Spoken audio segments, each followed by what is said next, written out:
and this is VOA1, The Hits.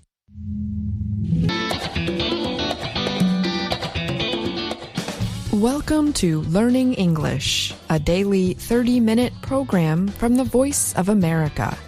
I'm Ashley Thompson. And I'm Dan Novak. This program is designed for English learners, so we speak a little slower, and we use words and phrases especially written for people learning English. Coming up on the program, Dan Friedel reports on the Nobel Prize in Literature. Mario Ritter Jr. has a story about how immigrants in the U.S. are more hopeful about the future than American-born citizens. Brian Lynn reports on how many girls around the world are not using the internet. Next, Gina Bennett has a story on a project in Cuba that combines fishing and farming. Later, John Russell presents the Everyday Grammar lesson on grammar and uncertainty. But first, here is Dan Friedel. The Swedish Academy awarded this year's Nobel Prize in Literature to a Norwegian known for considering life's basic choices in his 40 years of work.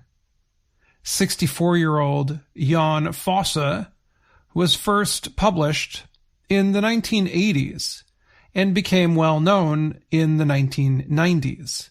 His works include a play called Someone is Going to Come, which was performed to praise in Paris in 1999. Later, he wrote a series of books called The Septology, which he finished in 2021.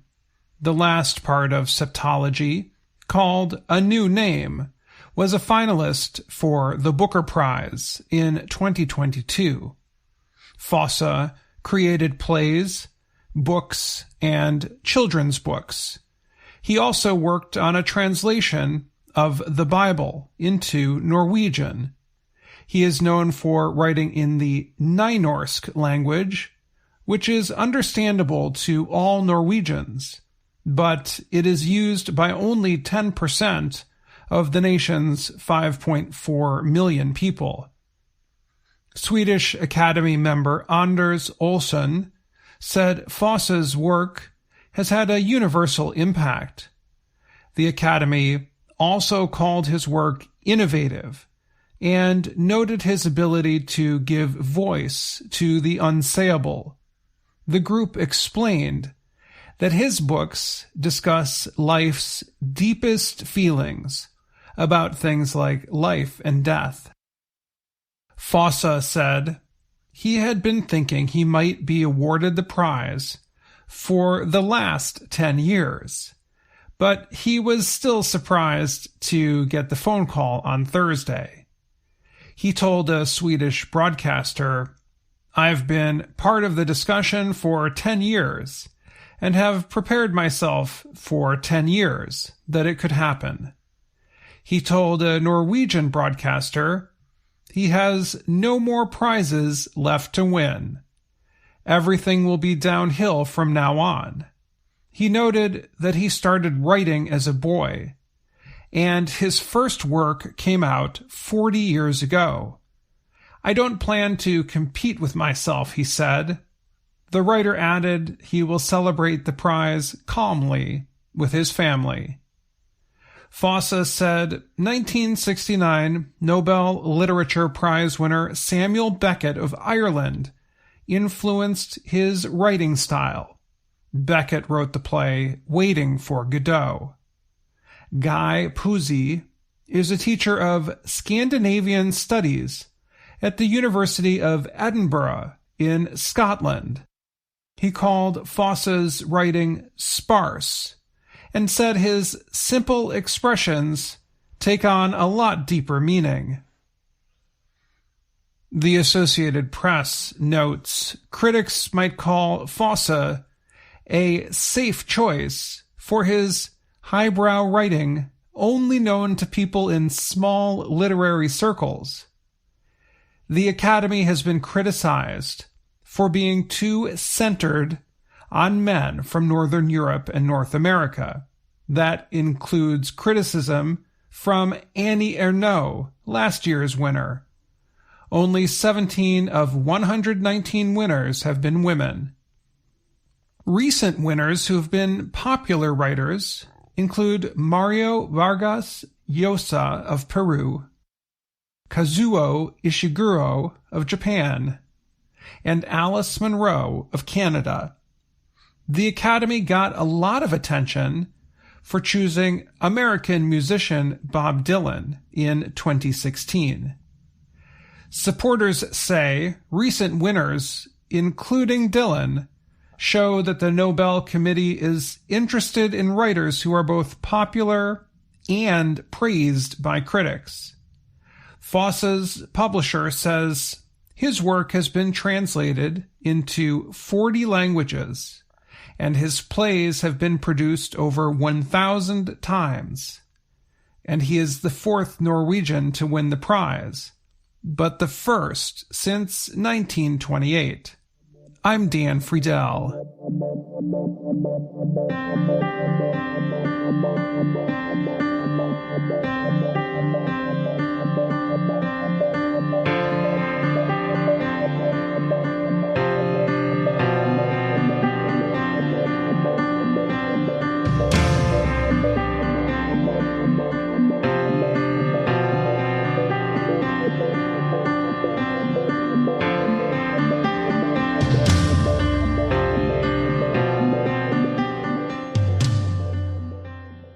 Immigrants in America are more hopeful about the future than citizens who were born in the United States.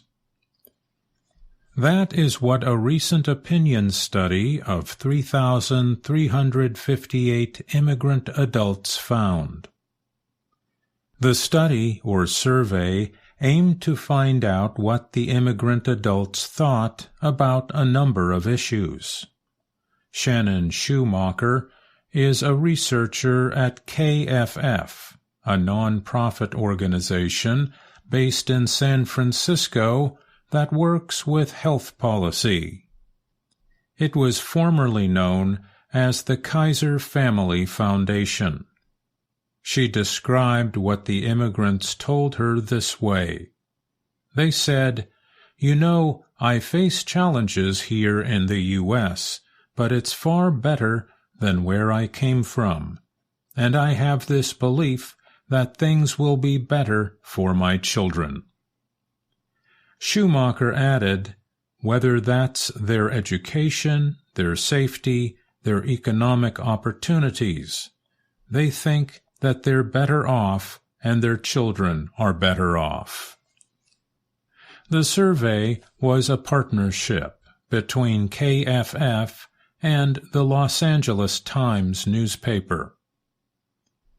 The organizations carried out the study between April 10th and June 12, 2023. The immigrants answered questions by telephone, mail, and online. The questions could be answered in any of the 10 most commonly spoken languages in the United States.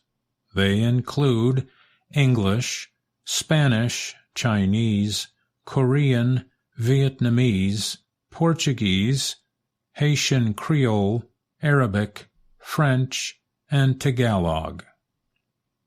Schumacher said it is the most complete survey of immigrants in the U.S. today. The survey can really help inform the public more about immigrants and really bring their voices to the forefront, she said. Schumacher added, "We don't actually hear about immigrants often in their own voices."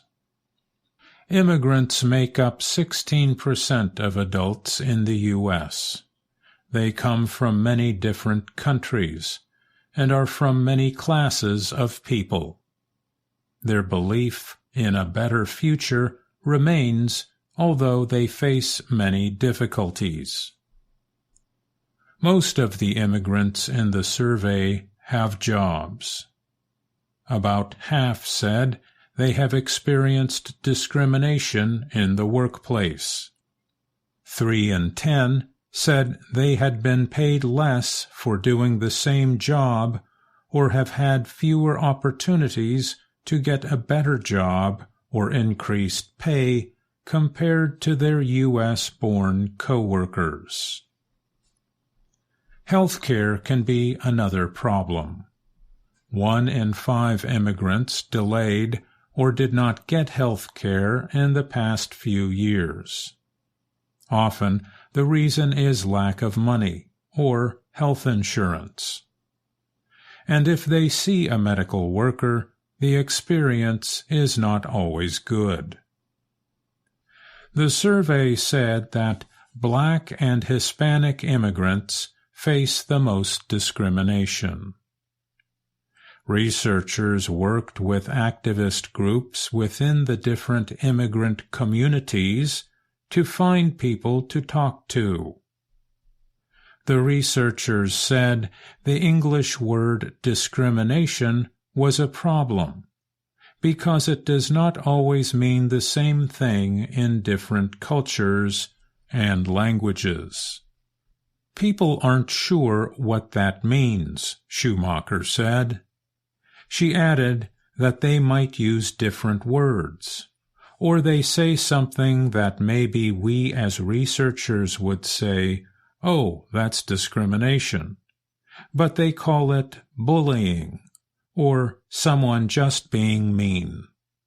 To deal with possible miscommunication, researchers asked direct questions to identify experiences that they defined as discrimination. They did this even if the survey subject did not call the experience discrimination. For example, the researcher might ask, "Have you ever been not paid for all the hours you've worked? Have you been harassed or threatened or been told to go back to your country?" I'm Mario Ritter, Jr.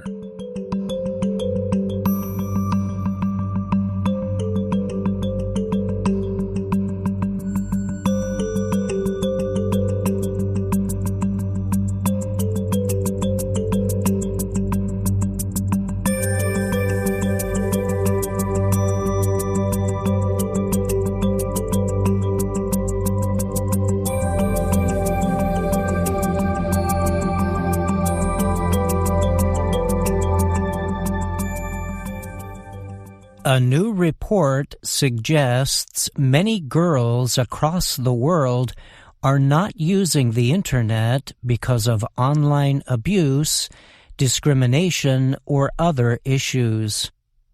The report was produced by a non-profit group called Girl Effect. The organization carries out research and programs aimed at linking young girls to education, useful products, and technology. The effort was also supported by the Malala Fund, the United Nations Children's Agency UNICEF, and the Vodafone Americas Foundation. The report says many girls face numerous barriers to using the Internet, especially on mobile devices. Girl Effect describes a situation on the Internet that it says can favor boys over girls. It calls the situation a digital divide.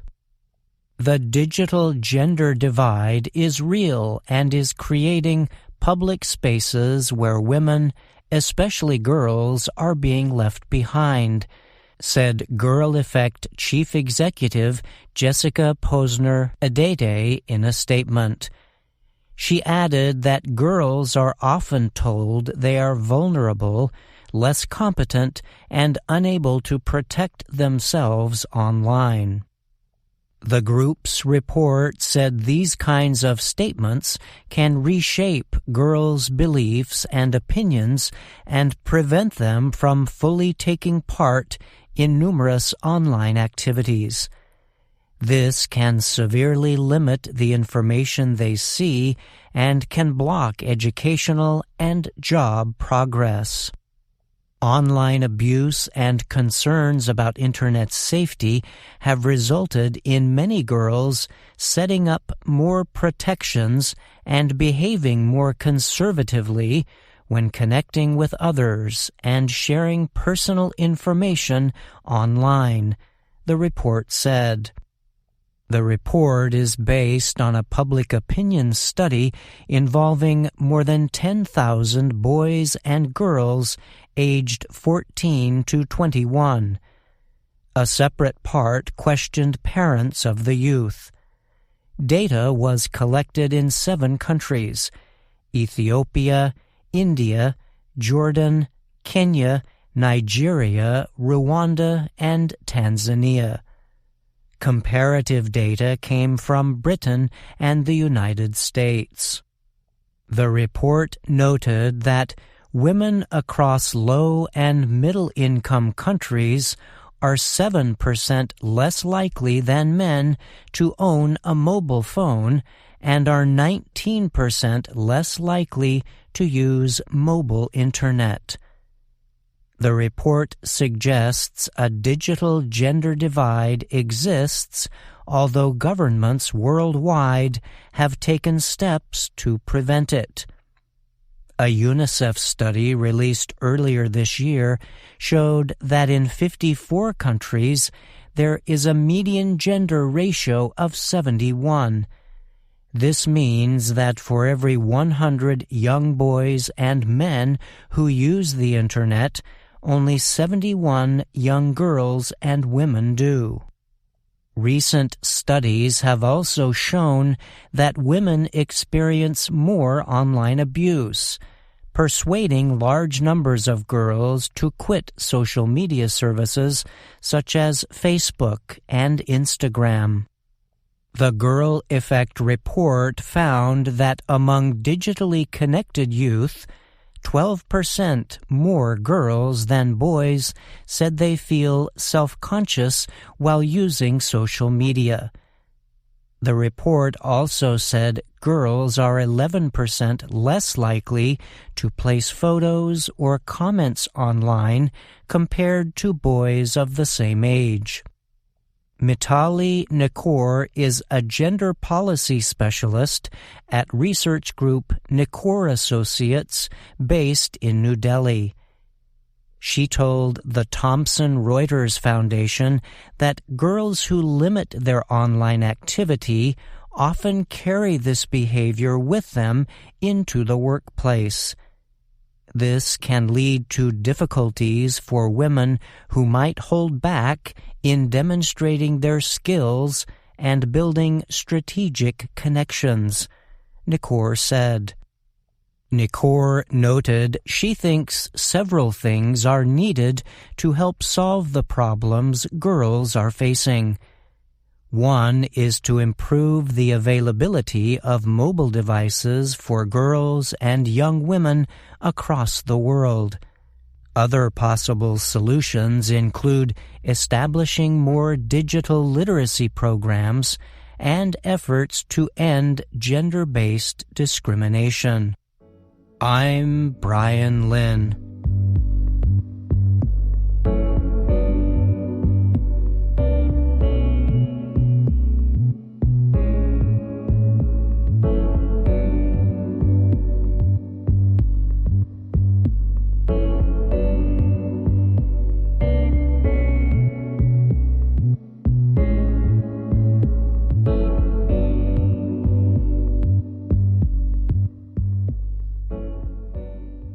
Cuba is undergoing economic crisis and shortages. This can make even simple efforts like fishing or farming complex. That is why 2 young Cuban businessmen decided to turn to aquaponics to get better results and increase the amount of food available on the island nation. Aquaponics is a practice that uses wastewater from fish farming to grow food plants in a soilless environment. It brings together fishing and farming in a way that is both efficient and environmentally friendly. Joel Lopez, co-owner of JoJo Aquaponics, said the practice is a perfect fit for Cuba. From fish to the production of food plants, everything is natural, he said, while showing visitors the building where JoJo Aquaponics farms outside of Havana, the capital of Cuba. At the end of the month, the harvest includes both a protein from the fish and a vegetable green, all without the use of expensive chemicals such as fertilizers and pesticides. Cuba is facing its worst economic downturn in many years.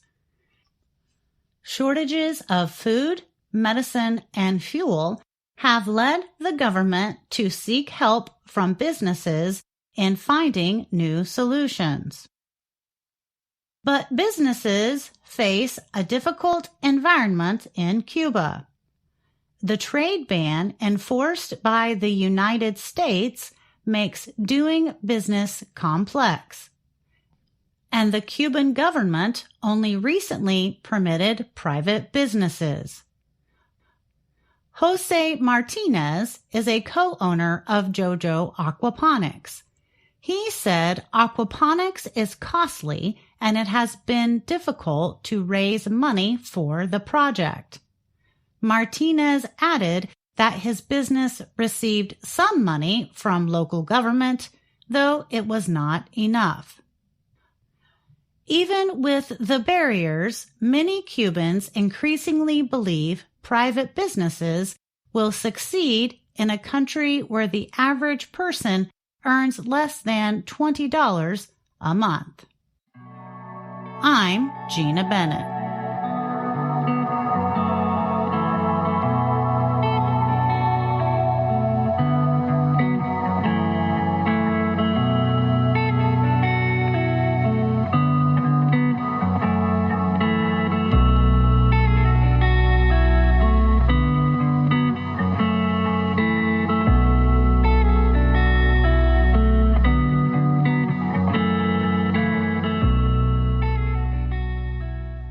Consider an unusual time in your life.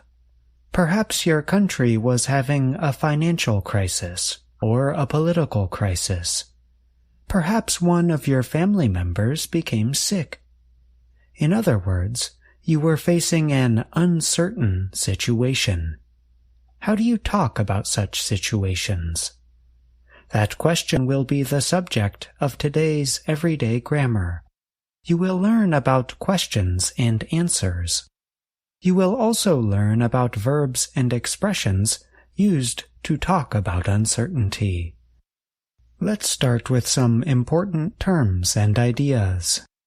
Uncertainty means that something is doubtful or unknown. And as the saying goes, life is full of uncertainties. We often ask friends, family, coworkers, or even strangers about their thoughts and expectations during uncertain times.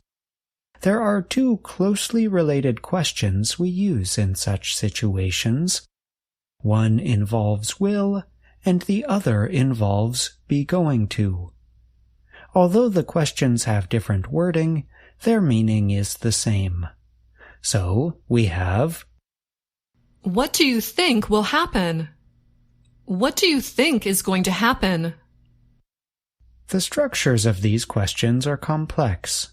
We have the question word, what, the helping verb, do, the subject, you, the verb, think, and then the future marker, either will or be going to, along with happen. We can also make our questions more exact by adding a noun or noun phrase after the word to near the end of the question. So you might ask, what do you think will happen to? What do you think is going to happen to? If your country has an uncertain financial situation, you might ask one of the following questions. What will happen to the economy? What is going to happen to the economy? If your brother becomes sick, you might ask a doctor one of these questions. What will happen to my brother? What is going to happen to my brother? These questions are open-ended. In other words, you are asking the person to give an answer that includes a lot of information. We have explored questions about uncertainty. But how do we give answers? Answers could involve expressions, some specific verbs and adverbs, as well as phrasal verbs. In terms of expressions, a person might say, I don't know. I have no clue. Verbs that we might use include hope, think, or doubt. Listen to these sentences. I hope the economy turns around quickly. I think the political disagreement will be solved quickly. I doubt the economy will continue to fall apart. And in the case of adverbs, we might use likely or unlikely, as in the following sentences. It is likely that the economy will crash. It is unlikely that the economy will crash. With phrasal verbs, we might use look like, meaning to seem to be something because of appearances. So you might hear a person say, It looks like the government is going to shut down. It looks like that politician is going to win the election. In the examples, look like suggests that the speaker has formed an idea about the situation. When you say, it looks like something is going to happen, you are saying that you think something is likely to happen, even if the situation is uncertain. The next time you read the news or watch a movie, pay careful attention to how speakers talk about uncertainty. Do the speakers use some of the terms and ideas we explored today, or do they use different terms? With time, you will notice that uncertainty and discussions about uncertainty make up a large part of our lives. I'm John Russell.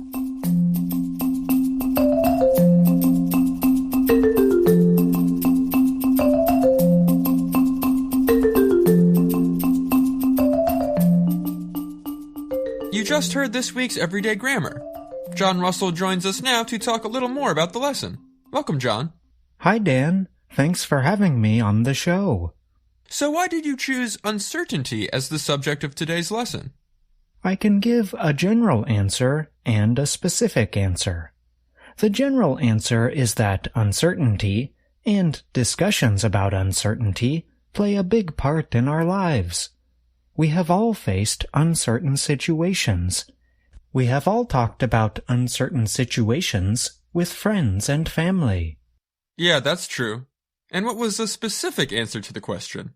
Well, last week there were uncertain times in the United States. As a result of a disagreement over financing, it looked like the government was going to shut down. I noticed that you used one of the phrasal verbs from today's lesson. Look like. That's right. The examples in the report gave it in the present. It looks like.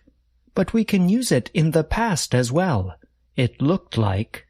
And it looks like the disagreements will continue into next month, when government financing will again be the subject of a vote in Congress. That's right. And the outcome of the vote is uncertain. So much uncertainty. Thanks for coming on the show today, John. Thanks for having me. See you next time. And that's our program for today. Join us again tomorrow to keep learning English through stories from around the world. I'm Ashley Thompson. And I'm Dan Novak.